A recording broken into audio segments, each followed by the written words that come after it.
So let's go ahead and get started. I'm going to explain to you the points. So practitioners and therapists, they do choose different points, and there's really no right or wrong way to do this, but the general points I want to explain. The general points are, this is referred to as the karate chop point, and the point you're looking for is really sort of halfway. You're on this side of your hand, and it's basically halfway between the top and the bottom.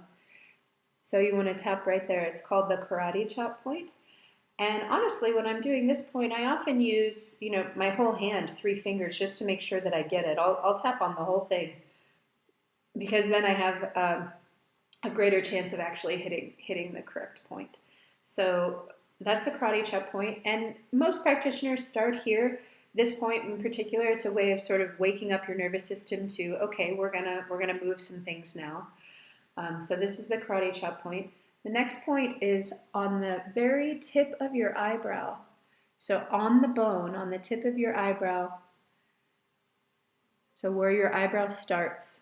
So not your third eye, what a lot of people commonly know as our third eye, but right at the tip. And you can do it on either side, it doesn't matter.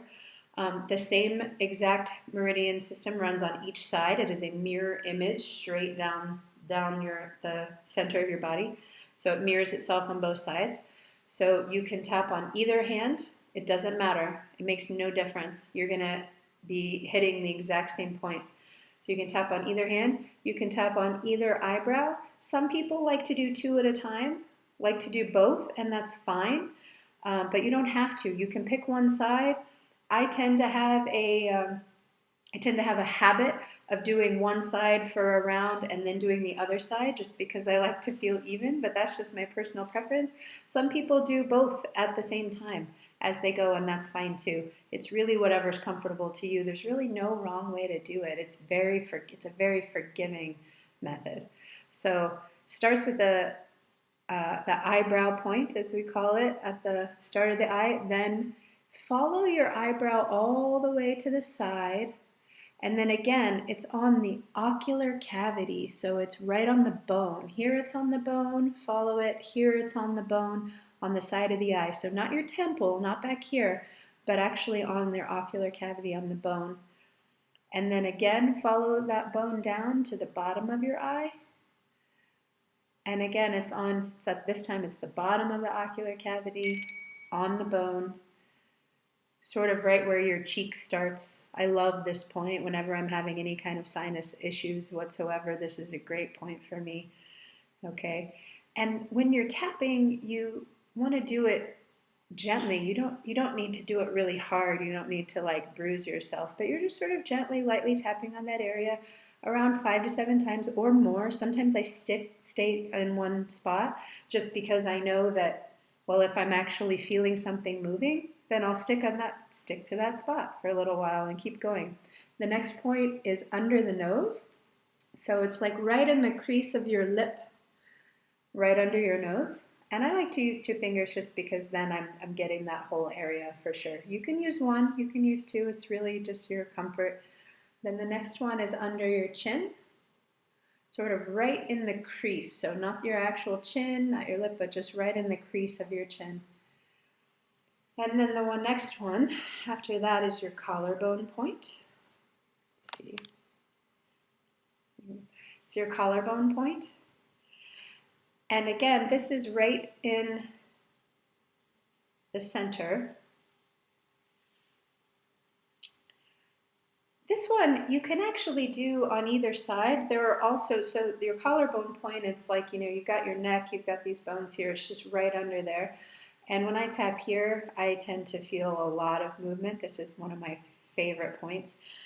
But you can also tap on, so the collarbone point's right here, but you can also tap on either side of the collarbone point because there are also 2 points here on both sides. And I do both. Sometimes when I'm tapping on the collarbone point, I'm really tapping on these side points here, which are basically right over my breasts, I would say, but not on them, but right on top of them. So before you even get to them, and I guarantee if you start tapping here for a while, you will feel an energetic charge here. But then you can also do it in the center. Some people, because they're not really totally sure where to find it, some people will just take their whole hand and just tap it on this was essentially your heart chakra right here.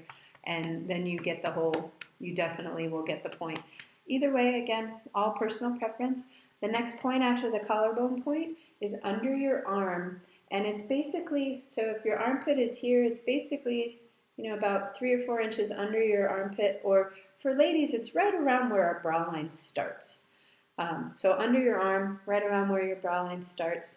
And again, it's on both sides, so it doesn't matter which one.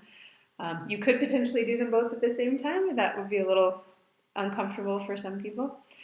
Or you can do one at a time, or you can rotate them like I do. That's just my preference.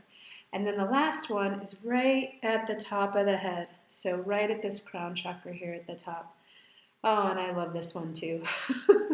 I think my favorite ones are this one, and this one. Under the nose, collarbone, and top of the head.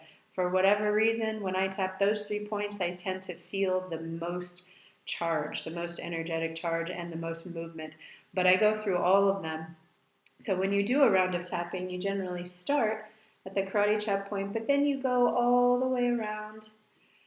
And as you're going around, you're going to say things about what's bothering you, whether it's pain, whether it's an emotion that you're holding on to.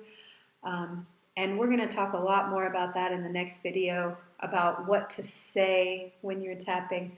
But for now, I just wanted to explain essentially what EFT is, what it's doing, why it's so useful, and how to actually do it. So I hope I've given you a lot of information you can use, and in the next video we'll talk a little bit more about what to say when you're tapping. See you next time.